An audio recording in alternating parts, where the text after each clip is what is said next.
अहिल्यानगर स्वच्छते दिशेने पुढे. आमदार संग्राम जगताप यांचा स्वच्छता मोहिमेला पुढाकार. अहिल्यानगरच्या सर्वांगीण विकासाबरोबरच शहर स्वच्छ व आकर्षक ठेवणं हे आपलं सामूहिक कर्तव्य. आमदार जगताप.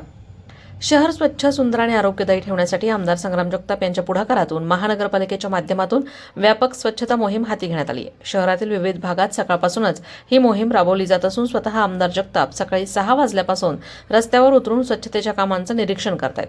स्वच्छता मोहिमेअंतर्गत रस्त्यावरील माती, बांधकाम साहित्य, झाडांच्या फांद्या तसेच फुटपाथवरील कचरा आणि माती हटवून रस्ते झाडण्यात आले. या दरम्यान वाहतुकीला अडथळा ठरणाऱ्या आणि पार्किंगमध्ये अयोग्य ठिकाणी उभ्या असलेल्या दुचाकींवर दंडात्मक कारवाई करण्यात आली. नागरिकांना वाहतूक कोंडीचा सामना करावा लागू नये यासाठीही पोलीस आणि प्रशासनानं समन्वयानं कारवाई केली. प्रेमदान चौक ते प्रोफेसर कॉलनी चौक हा रस्ता मोठ्या प्रमाणात खराब झाल्यानं त्यावर खड्ड्यांची संख्या वाढली होती. या पार्श्वभूमीवर आमदार जगताप यांनी महानगरपालिका प्रशासनाला तातडीनं सूचना देत पॅचिंगचं काम सुरू करण्यास सांगितलंय. सध्या या भागात खड्डे बुजवण्याचं काम युद्धपातळीवर सुरू आहे. शहरातील काही रस्त्यांचं काँक्रिटीकरण पूर्ण झालं असलं तरी त्यावर मातीचे ढिगारे व कचरा असल्यामुळे परिसरात अस्वच्छता जाणवत होती. त्यामुळे स्वच्छता मोहिमेद्वारे या ठिकाणीही साफसफाई करण्यात आली. आमदार जगताप म्हणाले की अहिल्यानगरच्या सर्वांगीण विकासाबरोबरच शहर स्वच्छ आणि आकर्षक ठेवणं हे आपलं सामूहिक कर्तव्य आहे. महानगरपालिकेचे अधिकारी व कर्मचारी यांनी जनतेच्या सहकार्यानं ही जबाबदारी प्रामाणिकपणे पार पाडावी. त्यांच्या पुढाकारामुळे नागरिकांमध्येही स्वच्छतेबाबत जागरूकता वाढत असून शहर स्वच्छ व सुंदर ठेवण्यासाठी सर्व स्तरातून सहकार्य मिळते.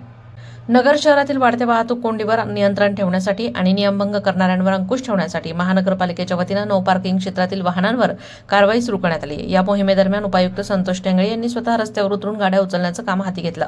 त्यांनी नो पार्किंग क्षेत्रात उभ्या असलेल्या दुचाकी आणि चारचाकी गाड्या स्वतःच्या उपस्थितीत उचलून अधिकृत वाहनांमध्ये ठेवण्याचे निर्देश दिले. शहरातील अनेक खासगी रुग्णालयांमध्ये स्वतंत्र पार्किंगची सुविधा उपलब्ध नसल्यानं रुग्णांचे नातेवाईक आपली वाहने रस्त्यावर उभी करतात. त्यामुळे वाहतुकीला मोठा अडथळा निर्माण होतो आणि सतत कोंडीची समस्या उद्भवते. या पार्श्वभूमीवर प्रशासनानं अशा ठिकाणांवरील पार्किंग व्यवस्थेबाबत कठोर भूमिका घेतली आहे. कारवाई दरम्यान काही नातेवाईकांनी नाराजी व्यक्त केली. आम्ही आजारी नातेवाईकाला भेटण्यासाठी आलो आहोत. हॉस्पिटलमध्ये पार्किंगसाठी जागाच नाही, मग गाडी रस्त्यावरच लावावी लागते, आम्ही काय करू, असा प्रश्न त्यांनी उपस्थित केला.